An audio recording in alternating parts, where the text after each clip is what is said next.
The CCP is having the worst day, and Chinese people and everybody else is having the best day.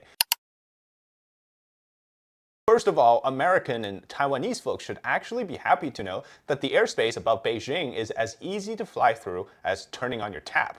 And yesterday, a plane crashed into the CITIC Tower, or the China's Yuan Tower, the tallest building in Beijing. Today, a smoky situation just half a mile away from the tower. Now, there's no idea as to what exactly happened, but so far we just know that the situation in the capital is quite messy. And from some of the, just reading through people with connections in China, it doesn't sound like the leadership is quite happy. They're rather very nervous.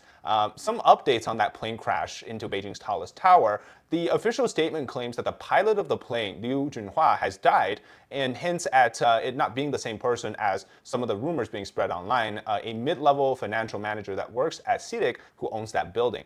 Now, social media posts and images show these injured office workers being taken out on stretchers, but I don't think those are videos and images of the pilot. And according to the Financial Times report, police searched a Buick Enclave, which allegedly belonged to Liu Junhua, at the Shifusi airport where that plane took flight.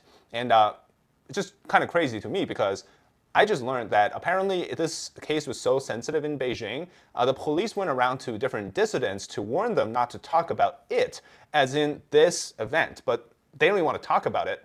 That's just how sensitive it was. One of the dissident is named Gao Yu, who lives in China, being closely monitored by Beijing from a few years back already, but she says that she was spoken to by a police who showed up and basically told her to not talk about that event. Just shows you the severity in terms of how serious this is. Because you got to remember, Beijing and the capital sort of stability is of the uttermost importance, right? And for 15 minutes straight, there was no jet scrambled to chase down this airplane. And this is also, again, I learned today that apparently the CCP somehow placed low-altitude economy as a core part of its development. This happened back in December of 2023 during one of the Central Economic Work Conference, and then again in the follow-up March 2024 two sessions. And so the push basically turned this fringe industry into the level equivalent of strategic emerging industries on par with commercial aerospace. So for about 2 years or so, low-altitude airplanes like this one that was made in China, a two-seater is considered to be a crucial part of the economy or the strategic development. But I guess that will be no more considering the fact that, didn't make Xi's safety aspects look great with this incident. This would also explain why, there was suddenly a burst of driving schools started doing pilot lessons. Again, still no motives as to why the person did it. My guess remains as to sort of a personal revenge against society for something that probably happened in their life that caused the pilot to think this way. Hey, once again, Beijing's airspace is wide open. Another sign of breather for Taiwan folks, because almost all of the PLA generals are missing or have been purged. The question becomes, can the People's Liberation Army still fight? And currently, as it stands, the answer is probably no. Of the 7 members of the Central Military Commission, only 2 remains. The first is Xi Jinping himself, who is the chairman, and the Discipline Inspection Commission member, Zhang Shengmin. The rest of them have been purged or have gone missing, like Zhang Youxia and Liu Zhengli. They've been missing since earlier this year, and yet their names are still on the official roster, which just is strange to me because they haven't been punished. They've just been officially announced that they're under investigation. But yet, after all the other purges, their names still remain. So another example is of the 4 branches in the fighting force, in the army, for example, Commander Li Chaomin has been dismissed. The political commissar, Chen Hui, has disappeared. Political commissar is essentially like the political and ideological officer of the PLA. So there will be a fighting, like a commanding officer, and then a political commissar. In the Navy, same thing. Commander Hu Zhongmin been dismissed, just recently installed. Political commissar Yuan Huazhi also dismissed recently. There's been a massive purge of PLA generals and commanders.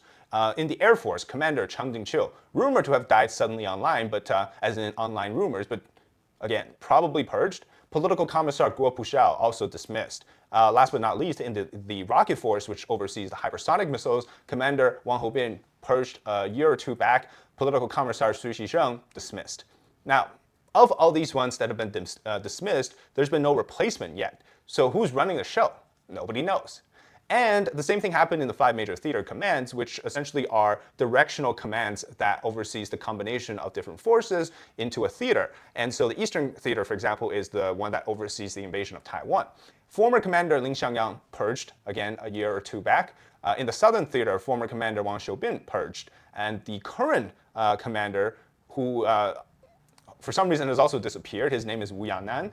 The Western Theater commander, Mr. Wang, has also disappeared. Political commissar, I believe his name is Li Fengbao, also purged. In the Northern Theater, Commander Huang Ming disappeared. Central Theater, Commander Wang Qiang also disappeared. Political commissar Xu Deqiang disappeared as well. So you can see that what I'm trying to say is that good job, Xi Jinping. You've done the stabbing very well, or shooting yourself in the foot very, very well. Anyways, I think that's the point, to paint the picture that there's really nobody running the fighting force in China, and you're expecting us to believe that by next year, 2027, that Xi Jinping is going to invade Taiwan? Probably not. Okay, now more good news coming out of China, a victory for the Chinese people. In the city of Hongfei, local residents gathered to protest a plan to build a garbage transfer station in the area. Video footage shows the protest scene overnight, where hundreds of residents, potentially thousands, blocking the road, blocking the cars in protest, and confronting police forces that came to the middle of the road, causing a lot of disruption, but in the end, they won.